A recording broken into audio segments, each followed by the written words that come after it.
மலையக மக்களின் வரலாற்றில் ஒரு மைல்கல்லாக அமையும் இந்த நிகழ்வுக்கு வருகை தந்திருக்கின்ற வணக்கத்துக்குரிய மும்மத தலைவர்களே, அதேபோல் இந்தியா நாட்டு உயர்ஸ்தானிகர் சந்தோஷ் ஜா அவர்களே,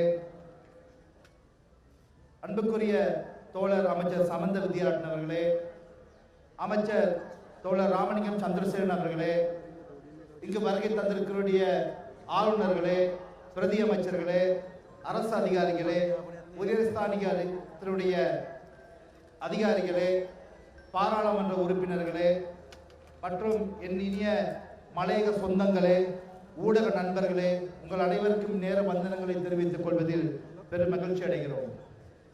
உண்மையில் மலையக மக்கள் 200 வருட காலமாக துன்பத்திலும் துயரத்திலும் வேதனையிலும் வாழ்ந்த மக்கள். இந்த நாட்டின் பொருளாதாரத்திற்கு அச்சாணியாகவும் பொருளாதாரத்தின் ஊற்றுக்கண்ணாகவும் எமது மக்கள் திகழ்ந்தார்கள். இந்த நாட்டிலே மக்களை படிக்க வைத்தார்கள். வைத்தியர்களை, பொறியியலாளர்களை, தொழில் வல்லுநர்களை உருவாக்கியது இந்த மலையக தமிழ் மக்கள்.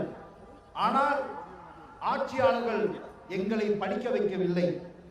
1948ஆம் ஆண்டு இலவச கல்வி அறிமுகப்படுத்திய போதும் மலையக மக்களுக்கு கல்வி மறுக்கப்பட்டிருந்தது. எத்தனையோ பிதாக்களையும் எத்தனையோ தலைவர்களையும் நாங்கள் கண்டிருக்கிறோம். ஆனால் வாக்குக்காக எங்களை பார்த்தார்களே ஒழிய எங்களது வாழ்க்கையை எவரும் பார்க்கவில்லை.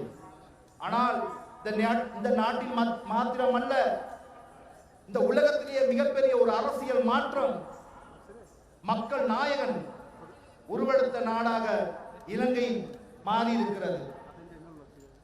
தேசிய மக்கள் சக்தி அரசாங்கம் மலையக மக்களுடைய வாழ்க்கையை மேம்படுத்துவதற்காக